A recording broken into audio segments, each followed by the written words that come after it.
Hey, you. Yeah, you. Did you know that miniature hobbying is one of the fastest growing pastimes in the world, attracting enthusiasts of all ages? Newcomers might feel overwhelmed by all the options and genres and tools. Where to start? How to begin? Well, in this video, I'm going to show you 5 essential tips for getting started. Well, every genre of miniature hobbying is different, from D&D to Gundam, Warhammer even. These tips cover a broad variety of topics to apply as much as possible.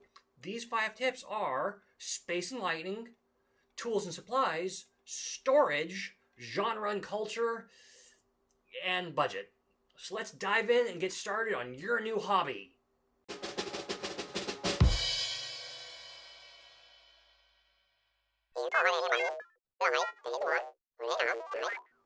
To begin, all you really need is a good flat surface and a proper light source. A simple desk or table and an adjustable lamp is it. I literally just grabbed a cheap 2x4 picnic table from like Walmart. Hold on. Thought I heard something. What? I don't know. I just thought. Supplies!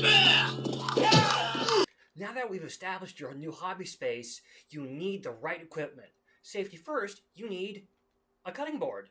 This is to protect the surface from any kind of spills or scratches, and these usually also have like a grid on them for measuring and cuts. Assembling your kit is next with clippers, hobby knife, files, and glue. Most of these can be found at your friendly local gaming store, or flags, as it's usually abbreviated. Let's start with glue.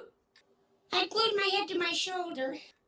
Depending on the material your model is made of, plastic, resin, or even metal miniature, some glues might not work as well with the material it's made out of. So I recommend to stick with generic super or crazy or even the hobby-specific plastic glue found at your flags.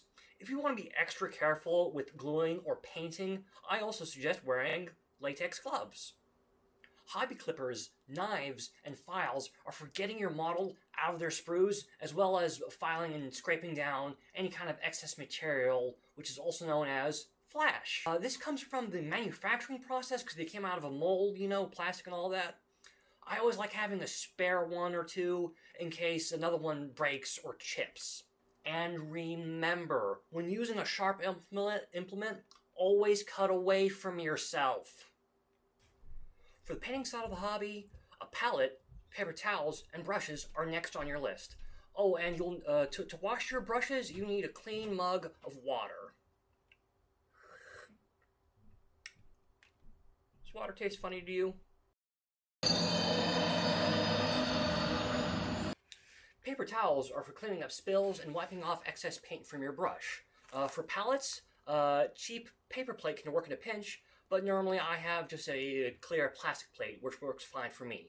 For brushes, there are 2 general kinds. One with a small or medium-sized point for small and general details, and one with a larger point or even a broad-shaped brush head. This is for large surfaces or weathering or dry brushing techniques. Now for paints, and this is key, you need a base coat or primer, which is usually said so on the bottle as you see here. This base coat is different from normal paints. It helps other paints apply properly to your model so the layers of paint you apply don't look runny or patchy. And always remember to shake your paint cans and bottles thoroughly so the pigment and other materials within them mix correctly. Behold! My stuff. Congratulations! You've built and painted your first miniature. So, now what, you ask? Well, now I'll teach you about storage. How to safely display, hoard, or collect, or travel with your miniatures for games and competitions to your flags. Depending on the size or type of miniature, you want different display or storage methods. A simple glass display case with LED lights is for showing off your best and favorite miniatures. A cardboard box, Just a box. or even an old shoebox can suffice for storage. Now, for travel, proper containers can be found online or at your flags. These usually have like a pluckable foam in them, so you can adjust where your models fit inside the container. These foam pieces are actually a great resource because they can be used for custom terrain or to gluing into the cardboard or shoe boxes for additional support.